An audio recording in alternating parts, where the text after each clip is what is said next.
Costuma-se dizer que não se deve julgar um livro pela capa. No que toca à relação e ao julgamento de pessoas, isso é bem verdade. Mas será que é verdade quando realmente se está a julgar literalmente um livro? É isso que vamos saber no episódio 2. Fiquem por aí.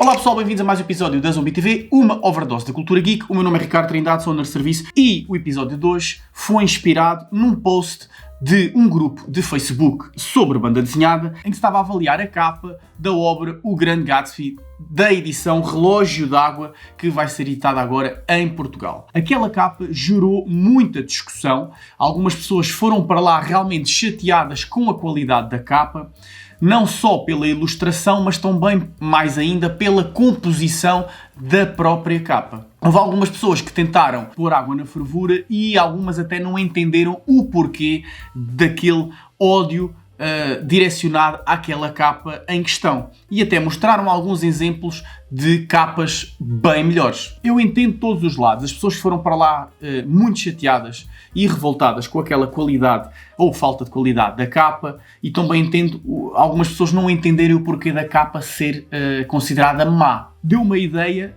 para este episódio de falar sobre aquela capa em específico e falar sobre capas de uma forma geral. Porque, na minha opinião, no que toca a comprar um livro, realmente a capa é bastante importante. Porquê? Porque, para já, é aquilo que tu vês primeiro. E quando vais para comprar uma coisa que está selada, que tu muitas vezes nem consegues ver o que está no seu interior, e às vezes por muito que uma pessoa pesquise em canais de YouTube, em blogs, em sites, não encontra o interior do livro, portanto fica muito difícil de avaliar a arte. Às vezes a capa até pode ser boa e o interior ser mau, e o contrário também acontecer. A capa ser má e o interior ser bom.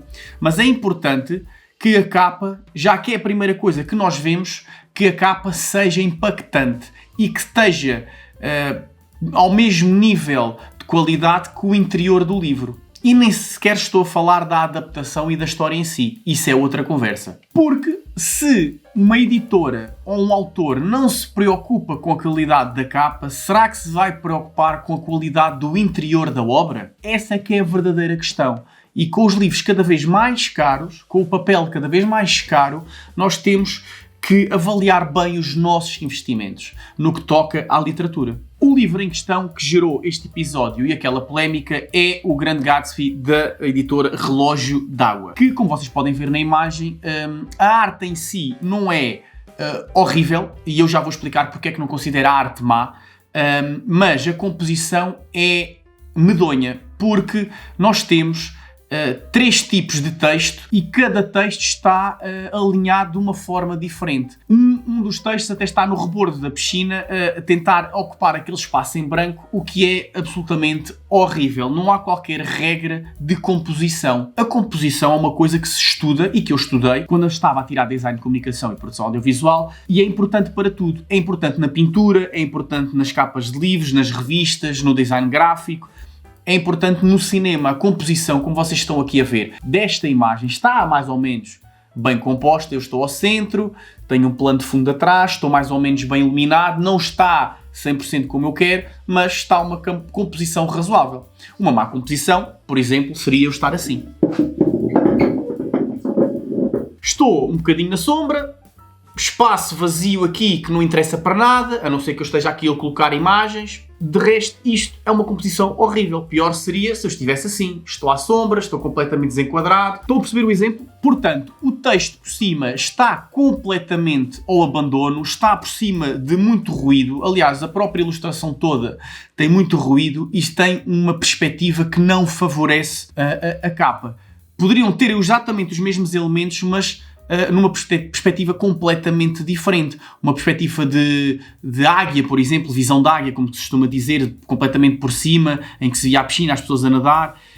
Poderia haver um espaço vazio por cima para colocar o título e mais ou menos todos respeitarem a linha horizontal do texto e não uma horizontal, uma diagonal, uma vertical, conforme lhes apetece. Está mal enquadrado, está muito ruidoso e não está impactante. Como vocês podem ver no post, eles mostraram vários exemplos de outras edições do Grande Gatsby, de outras editoras, com ilustrações francamente mais bem feitas.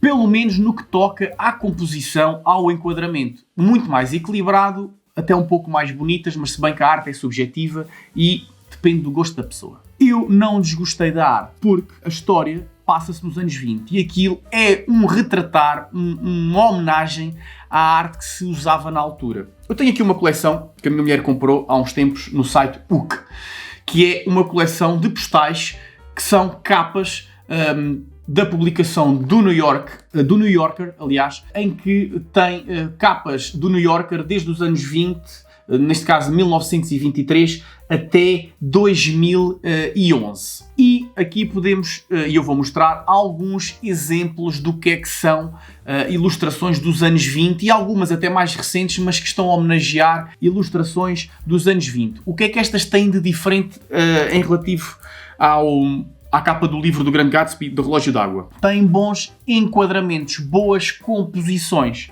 em que o texto não está ao abandono. Normalmente é colocado num espaço em aberto, onde não há muita informação, ou a informação que lá está não é importante, e eles respeitam sempre o alinhamento do New Yorker, o mesmo tamanho, o mesmo tipo de fonte, o mesmo alinhamento horizontal no topo, no cabeçalho da página. E eu vou mostrar agora alguns exemplos. Portanto, esta é a coleção dos postais, estão aqui todos. Alguns já não estão aqui porque estão emoldurados e espalhados pela casa. E eu vou mostrar aqui alguns que separei. Este é de 1925. É o estilo um pouco semelhante àquilo que encontram na capa do livro que estamos a falar, do Grande Gatsby, da Relógio d'Água. Como podem ver, tudo muito estilizado, muito simples. Não sei se conseguem ver, mas tem uma textura. Passamos aqui para 1925 e já temos também uma perspectiva e um pescoço e formas nada naturais. Era muito usado na altura isto. Aqui umas pinceladas no canto, mas reparem, eles respeitam sempre do New Yorker. Sempre. Esta é sempre o alinhamento do cabeçalho. Depois temos aqui 1925, algo mais arrojado, mas reparem nas formas que são um pouco semelhantes àquilo que vocês encontram na capa do livro. Mais uma vez o alinhamento. Reparem como a sombra faz a moldura da personagem, dando destaque à personagem e mantendo sempre os mesmos tons. Temos aqui outra, um pouco mais exagerada, já vai buscar formas geométricas e já usa aqui mais sombra, um pouco mais de contraste, um pouco mais abstrato. De 1926.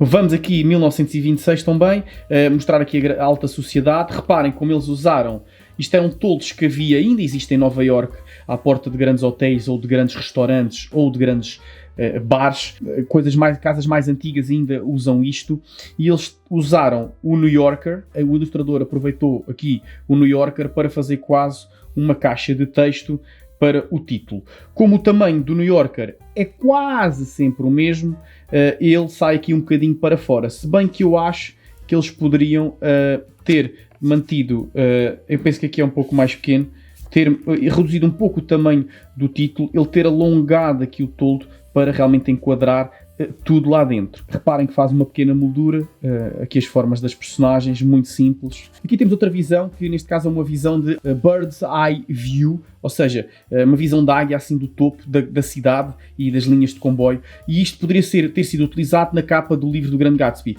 Ou seja, podiam ter mostrado a piscina de cima, aproveitar a floresta e as árvores para pôr o texto New Yorker, e o carro até amarelo podia cá ficar em cima e aproveitar a mancha do carro para pôr o resto do texto. Reparem que, apesar disto estar errado, que não se percebe muito bem o que diz New Yorker, nem sequer deveria estar a branco, deveriam ter usado outra cor, um amarelo, por exemplo, para se destacar mais o New Yorker, não a branco. Reparem que a linha do comboio vem de uma ponta à outra. Aqui os cantos estão alinhados, este eixo. E isto poderia ter sido utilizado, este tipo de perspectiva deveria ter sido utilizada na capa do Grande Gatsby. Isto é de 1900, nem se consegue ver muito bem, 1928. Depois temos aqui já outra perspectiva também a afunilar aqui, o ponto de fuga vem para aqui e tudo se espalha por aqui. New Yorker já está a vermelho, uma cor contrastante. Aliás, separaram não, esconderam o R aqui atrás da torre, o R não existe, alteraram um pouco aqui o texto. O que é engraçado, o que é interessante, é que eles tiraram o texto porque é difícil de ler, o R aqui, mas tu consegues perceber que é New Yorker na mesma. Aqui outro bastante interessante, clarear um pouco a imagem para vocês conseguirem ver, temos New Yorker com o O a servir de lua e a iluminar um pouco o fundo para se conseguir ler o New Yorker e se destacar o negro do New Yorker do fundo mais acinzentado. Depois temos, aproveitam o vazio do céu para escrever New Yorker, aproveitam aqui depois para fazer o reflexo e a sombra que o O, que neste caso é a lua, faz aqui no lago. Um aproveitamento do espaço, a verdade tem aqui muita coisa em branco, mas as capas do New York eram sempre assim. Estamos em já 2010, esta aqui era de 2008, esta aqui. 2010 já é mais recente, mas respeita mais ou menos o mesmo tipo de ilustração, de linha, de enquadramento dos anos 20. Portanto, mais uma vez, poucas cores, branco, negro, vermelho e azul. Poucas cores. Reparem, alinhamento vertical, espaço branco para pôr o texto, bastante simples. Aqui eu escolhi este, que é de 2010, também está à beira de uma piscina e eu usei este mais porque tem uma perspectiva semelhante à da capa do Grande Gatsby. Reparem, 3 cores, amarelo, azul e 2 tons de castanho. Mais nada. Ok, e branco. Tudo muito simples, muito da mancha. Tem aqui esta perspectiva assim, diagonal. New Yorker aqui em cima, sempre alinhado da mesma forma. Bastante simples, bastante perceptível. E por fim, temos aqui a de 2011, a última capa, que, apesar de ser mais moderna, também tem um pouco o estilo dos anos 20, se bem que é mais trabalhada. Será se calhar mais anos 40 até. Mas reparem que isto era uma homenagem ao casamento entre duas mulheres. Temos a ponte e temos New Yorker cá em cima neste espaço branco, aqui no horizonte da cidade de Nova York, e o que é importante é isto, ok? Portanto, respeitam bem, na minha opinião, aquilo que é um bom enquadramento e uma boa capa. Como puderam ver, temos postais da altura e ilustrações da altura dos anos 20, que é na altura em que havia este tipo de ilustração mais simples, usada muitas vezes em publicidade, em posters de cinema, em álbuns de música, em campanhas e propaganda até política. Era esta ilustração mais simples, não respeitava muito a perspectiva, mas eram ilustrações, e são ilustrações bonitas, que eu acho que é isso que eles estão a tentar retratar na capa do Grande Gatsby, da Relógio d'Água. O que eu acho que está errado é a composição e até mesmo a perspectiva da própria ilustração. O facto de a rapariga estar a voar pela piscina, o facto de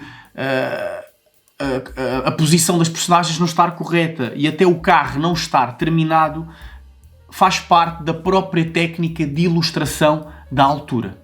E temos aqui outro exemplo da Relógio d'Água também, que é um livro que eu já analisei e falei, que eu gostei bastante, 1984. Portanto, como vocês podem ver, temos aqui 2 volumes diferentes da mesma obra, de 2 editoras diferentes, de Alfaguara e Relógio d'Água. Além das diferenças de material, capa dura e capa mole, e do formato ser diferente, como vocês podem ver, que outras diferenças podemos ver relativamente à capa? Esta capa representa aquilo que está ilustrado no interior, ok? É o mesmo tipo de ilustração, ok?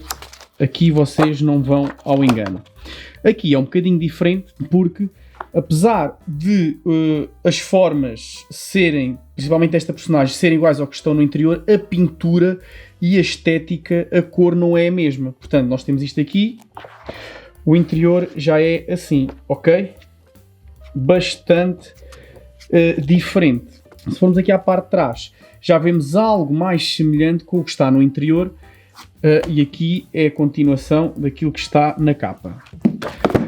Seja uma ou outra, todas elas têm mais ou menos a mesma mensagem, né? Aqui temos o Big Brother, o olho gigante, a observar as pessoas e para o trabalho, na vida delas. Aqui todos em fila, como se fizessem parte de uma linha de montagem. Aqui temos o olho. Aqui temos a mesma posição, a pessoa, o trabalhador, na linha de montagem e o olho está a observar, ok? A única diferença acaba por ser o título está na mesma perspectiva do olho, George Orwell a grande, e aqui dão mais destaque ao título, se bem que este título, na minha opinião, deveria estar na mesma perspectiva destas linhas, deveria estar a afunilar, como se fizesse parte da arquitetura aqui que está a ser apresentada. O ponto de fuga será aqui, e então para mim o título deveria estar mais encaixado nesta moldura que aqui está. Pronto, mas de qualquer forma, estão coerentes com a mensagem da obra, com a mensagem do livro. Parece até um pouco de propaganda política e militar usada nos anos 40 na Segunda Guerra Mundial. Temos aqui 2 exemplos da mesma obra, mas são 2 obras diferentes, com abordagens diferentes e com ilustrações diferentes e com capas diferentes, mas a mensagem é a mesma. Outro exemplo é aqui o livro, neste caso eu tenho a edição da Companhia das Letras, da Balada para Sophie. Agora, comprarem esta capa com a edição especial francesa da Balada para Sophie. O intuito aqui é completamente diferente. Aqui o intuito da capa não é mostrar aquilo que está dentro do livro, que eu acho que é bastante importante, nós olharmos para uma capa e percebermos a vibe daquilo que está a ser contado lá dentro, ou a ser mostrado lá dentro. A capa portuguesa e a da edição normal mostra de forma até um pouco abstrata o que se poderá encontrar ali dentro do livro. Está muito bem enquadrada, com o título no meio, e está a ser ali enquadrado pelas teclas do piano. A personagem bem centrada e as manchas, os espaços em branco, neste caso a amarelo, estão muito bem equilibrados. A edição especial não é nada disso, mas o intuito desta edição é vender para colecionadores que já conhecem a obra e sabem o que é que vão comprar.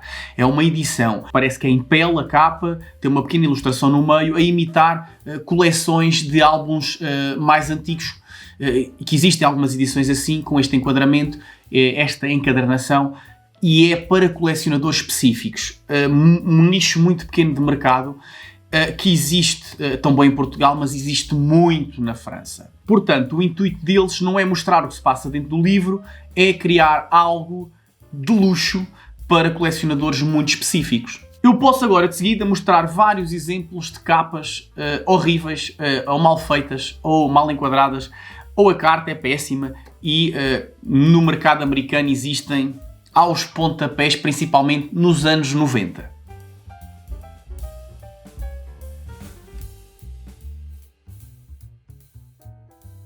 Pegando aqui no Filipe Melo, temos a edição do Vampiros, da Tinta da China, e a nova capa da Companhia das Letras. Francamente, para mim, gosto bem mais da capa da Tinta da China. São as 2 boas, na minha opinião, mas eu gosto mais do Vampiros da Tinta da China porque, para mim, cria mais mistério. Acho que vai mais em contra àquilo que está dentro do álbum, apesar de que a ilustração da nova edição ter e mostrar o tipo de ilustração que nós podemos encontrar dentro do livro, para mim revela demasiado. A primeira edição da Tinta da China cria muito mais mistério e acaba, na minha opinião, por criar um pouco mais de hype, apesar daquilo que está a ser mostrado cá fora não ter nada a ver com o que está lá dentro. Eu acho que eles escolheram a nova capa para que todas as obras do Filipe Melo e do Juan Cávia, a ilustração cá fora, esteja de acordo com aquilo que vocês podem encontrar lá dentro. Portanto, é uma forma de criar uma coleção mais homogénea, mais equilibrada. E eu tenho que aceitar isso e concordo, acho que é uma excelente opção. Não escolheria aquele desenho, mas pronto, é o que é. São gostos. Não devemos realmente e literalmente julgar um livro pela capa, mas na altura de gastar o dinheiro, as editoras têm que perceber que a capa e os olhos também comem e a capa é bastante importante.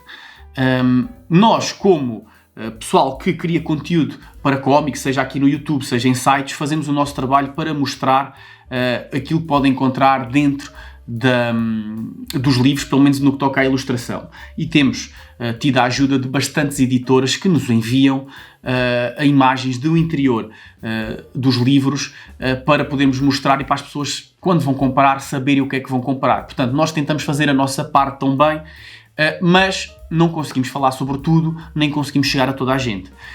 E às vezes, uma pessoa que compra um livro, por exemplo, o Grande Gatsby, e se arrepende e não gosta da ilustração, já não vai comprar o outro livro da mesma coleção, que talvez até seja melhor. Por exemplo, estamos aqui a falar desta. E com ilustrações muito bem mais conseguidas do que a do Grande Gatsby, pelo menos no que toca à capa. O próprio livro do Grande Gatsby também não favorece o trabalho e a obra do ilustrador, que acaba por, se calhar é um grande ilustrador, mas se calhar aquele trabalho não é o melhor para ganhar fãs ou ganhar seguidores da sua arte. Acho que quando comprarem um livro devem sim olhar para a capa, mas devem investigar, procurar nas redes sociais, procurar nos sites, procurar no YouTube o interior dos livros, porque é importante vocês pesquisarem antes de gastarem o vosso dinheiro. Não comprem às cegas, porque depois vão se arrepender.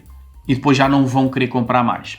Portanto, eu acho que é importante a capa de um livro ser boa, estar de acordo, na minha opinião, com aquilo que nós podemos encontrar dentro do livro, para não irmos ao engano.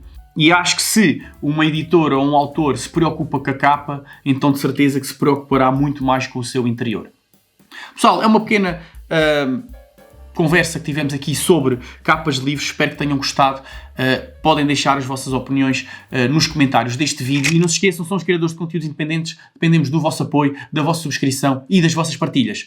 Bons jogos, bons filmes e boas leituras. Até à próxima.